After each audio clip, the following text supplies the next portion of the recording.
Well, here we are again. Another one of Nancy Hart Battalia's little videos promoting her book, Blame It on a Full Moon, which I'm also writing on. I'm talking to you all, and in between I'm writing. I need to get this book finished, and I'm partway through, but I have a long way to go. 83 years covers a lot of territory, and especially when you're moving around the country and having different jobs and not just sitting in the same place forever and ever. I went back to one of my high school reunions. I think it was the 35th, and my high school sorority, we were the Jugs, J-U-G, Jug. And they also had the kegs and the philos and the thetas and the ETCs and all. So, and just because we were the Jugs and the kegs, it had nothing to do with drinking. We didn't do that back in those days in high school. Maybe the boys did, the girls didn't. So we were talking, and many of them had married their sweetheart from high school or from college or whatever, but they all had married fairly quickly after college, at least, whereas I didn't get married the first time until I was 35 years old. So I had a lot of time to date and travel and have fun in there, but I missed the opportunity for children and all, although my nephew lived with me off and on from age 3 on up through college. So, and he's really like a son to me. But we were talking about our lives, and I guess I was working for President Reagan at the time, and they were saying, "Oh, your life always sounds so exciting, and you're traveling and you're meeting these really neat people." And I said, "Yes, but it's a trade-off. It is exciting, and I am meeting wonderful people and going fun places and doing interesting things. But on the other hand, sometimes I miss the stability. I mean, I've lived all over the country, New York, Washington, Tallahassee, Lexington, growing up in Kansas City, San Mateo, Atlanta. But I said, I sort of envy, you've got all your friends that you've grown up with, your family's all here. You married your sweetheart, and most of them stayed married. I can't think, can't think of any divorces. Probably were some in there, but I can't think of any right off the top of my head. But I said, you have wonderful, stable lives, and you had the security of your friendships and your church and your community and the organizations that you participated in and volunteered with and all. And I said, there's something to be said for that.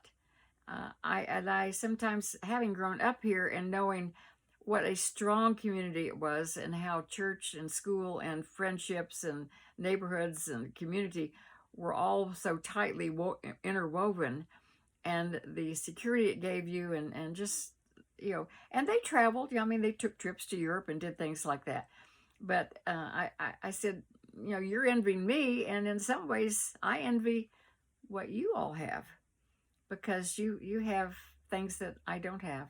But I'm glad I have stayed in touch with so many of them. I only missed the 10th reunion.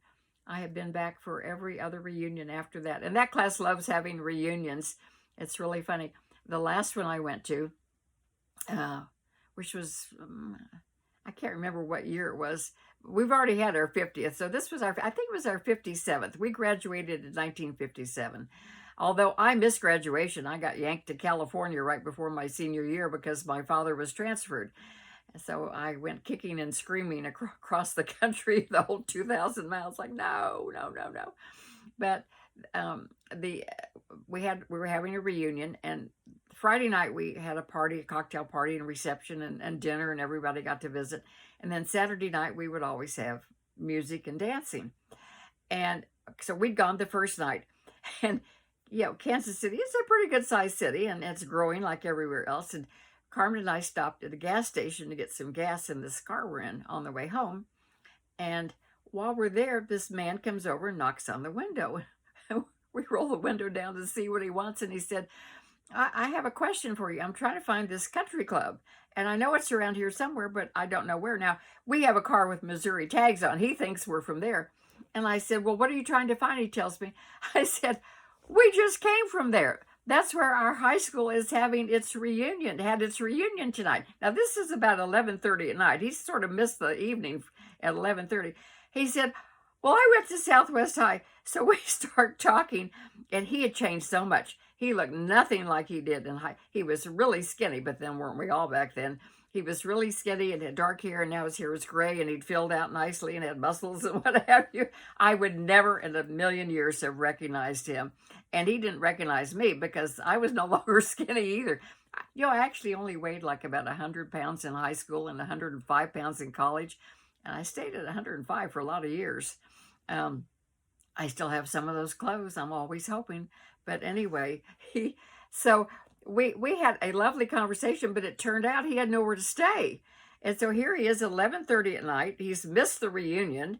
But what are the odds that we're at that gas station that he pulls into, and he picks on our car to ask? I mean, my book's entitled Blame It on the Full Moon because a lot of either strange or unexpected things happened to me and in my life. And to me, that was a very unexpected thing for a classmate to knock on our car asking me where this country club was. So we were staying at a Courtyard Marriott not too far. And I said, well, come with us and maybe they have a room. I don't know why, but they called every Courtyard Marriott, every Marriott, anything around. Nobody had any rooms. So I don't know why. I can't remember that there was anything special going on. We always held them in the summer or the fall, and I don't remember it was some big holiday, but I couldn't believe the Marriott was sold out. And so I don't know what he finally did.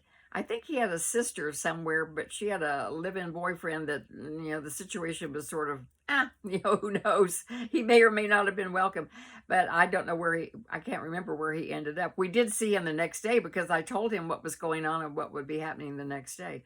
But that was a kind of a off-the-wall thing. And then we went to dinner on Sunday with him. I got to know more about him than I did after going from 8th grade through junior year of high school with him. And found out that we had a lot of interests we shared. He was living in Las Vegas at the time. And we had so much to talk about. And some of the things he did back then, I would have loved being involved with. I'm like, I'm just so sorry I didn't know you better back then. And it's amazing how, when you see people and you've grown and developed and you're still the same person in some ways, but you're also a different person. And it's amazing the new friendships or renewed friendships and how wonderful they are with people you reconnect with, years later. So I have thoroughly enjoyed going back and seeing my friends. And I'm a Scorpio. Scorpios are known as the great detectives of the zodiac. I missed our 10th because I graduated in California, and that's for another story. But a friend sent me the directory so I at least could find out where people were. So when the 25th came along, there were 30 or 40 people. They had no clue where they were. And I said, I will take on the task of tracking down the missing people. I'm going to give you a couple of ways I did it. You'll see I guess one of the things I talk about in my book is how to think out of the box and don't take no for an answer. And I say that where there's a will, there's a way. If you want to do something strongly enough, you'll find a way to do it. So I look, and one of them was one of my really good friends and sorority sister-in-law in high school, Janet Clayton. And I knew she had married Larry Thomas from this 10-year directory, and he was a Baptist minister. Well, I was a Baptist, so I thought, hey, the Southern Baptist Convention, which at that time was based in Nashville, Tennessee, they have to know where their ministers are. It turned out there were 3 Larry Thomases who were Baptist ministers, including and the 4th one who was a missionary, who was a Larry Thomas I had dated in California. So I thought, it's a small world, strange world. So we found her in Jefferson City, Missouri, and she came up for it, and she was so excited that we found her. Another classmate had gone to the University of Missouri. No, he'd gone to Michigan. His brother went to Missouri, and nobody knew where any of them were. There were several boys and a daughter, and they'd all kind of vanished. So in those days, a family friend, an adult family friend, had to write a letter of recommendation for you. So I contacted the University of Missouri, and I said, I'm trying to find the Montgomery family, and Bill Montgomery was down here. He was 2 years ahead of me, but I'm trying to find his brother in my class. But if I find him, then I can find the brother. And I said, can you tell me who wrote his recommendation? And they didn't know where Bill was either, but they would give me that. They won't tell you, you want to know where somebody is. They won't necessarily give you their information, but they told me who wrote the letter of recommendation, and the man was still alive. So I called him in Kansas City, and I said, I'm trying to find the Montgomery family, and they've scattered to the winds. Can you help me? And he gave me the contact number for Bill, who was 2 years ahead of us. So I got in touch with Bill, and he told me how to find Bob, the brother who's my age, who by then was out in Mississippi.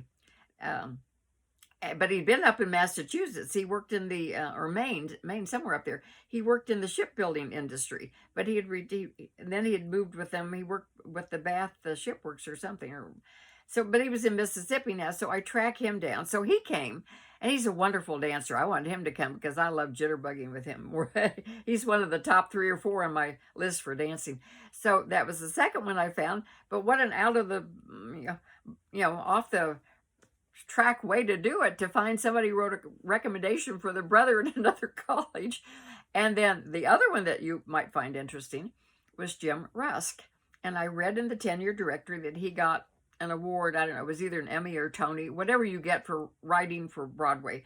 And he wrote for Lily Tomlin, who happened to be born the same year we all were. I just found that out. So I thought, well, he won awards writing for Lily Tomlin. He has to be a member of one of the unions. They won't let you be on stage or direct or write or anything if you're not a union member. I must have called 7 or 8 unions, and I finally found him. He was down in Oklahoma playing at a dinner theater there. He was very talented. He could sing, dance, play the piano, and so we found him down there. And then I met Lily Tomlin after I married my husband, which was years after this, and I met her, and I said, oh, my friend Jim Rusk wrote for you. She said he was the best writer I ever had, but I've lost track of him. And if you will get me his information, I would really appreciate it. And she gave me her card. I still have her card somewhere. He has since left the planet. But that was another strange connection, that I run into a party and with Lily Tomlin's there, and that I could update her a little bit on Jim Rusk. So I found 26 people who were among the missing, all from trying to think out of the box like that and looking to see what did they do in life, how could they be connected to something, where could I go to find them.